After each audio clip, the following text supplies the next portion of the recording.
Pythagorean triple is when all three sides of a right triangle are whole numbers.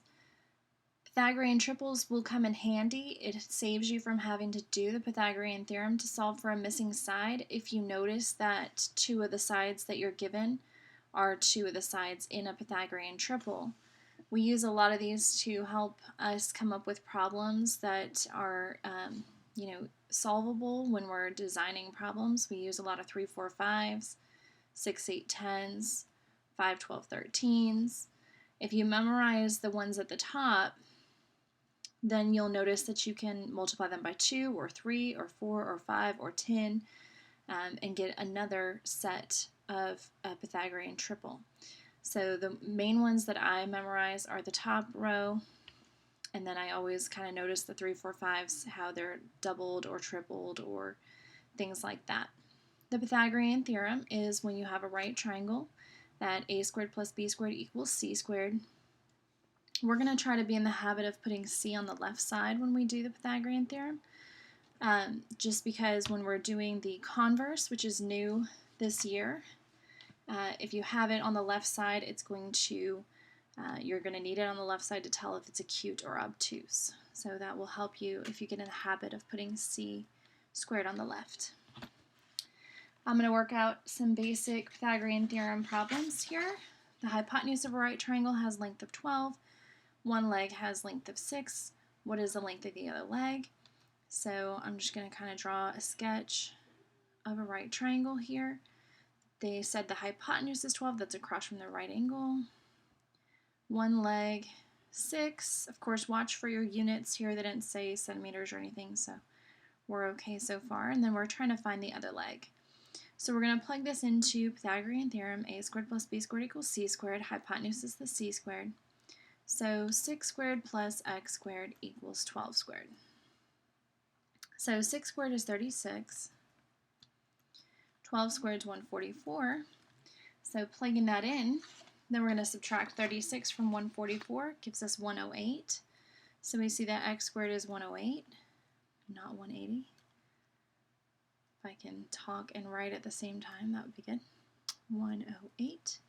And then we're going to square root to get x alone. We do want simplest radical form, so when we're square rooting 108, it's like 2 and 54. 54 is 2 and 27.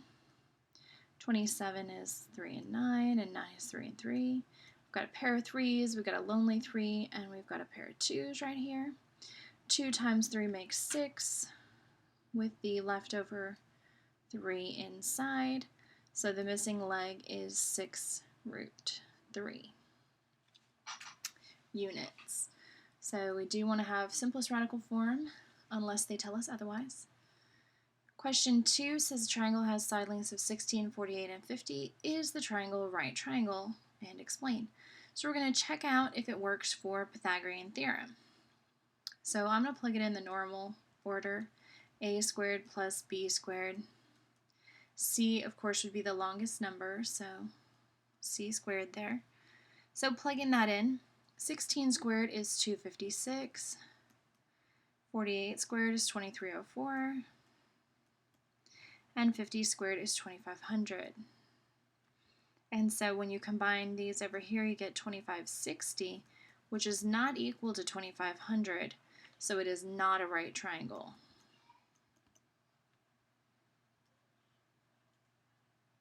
So it's not a right triangle because it doesn't work in the Pythagorean theorem. That would be my explanation.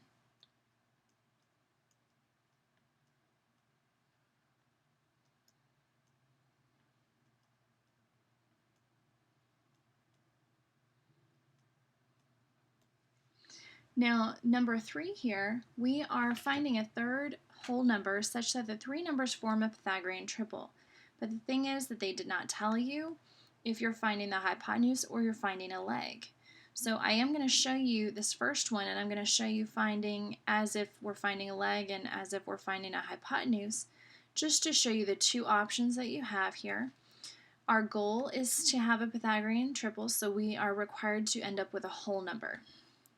So if we think that we're missing a leg, then we would have a leg like a squared B would be like the 20, and then 21 would be the hypotenuse because that's the longest one that we have right here.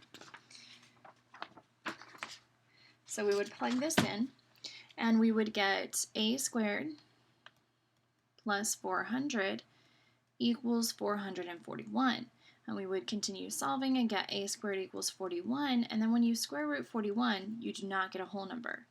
So we would get a leg of about 6.403. Well, this is not a whole number, so it does not work for a Pythagorean triple. So we are not finding the leg. So then we would have to test finding a hypotenuse, and then hopefully the hypotenuse will be a whole number. So testing for a hypotenuse would be setting up 20 squared plus 21 squared, and then in this case we're finding c squared. So it's pretty much like guess and check, but there's only two choices. So when you add these together, 841, and then when you square root that, you get 29. So you do get a whole number when you square root in this part, so 29 is the missing number that you need to make it a Pythagorean triple. So we would like for you to try the one on the right side on your own.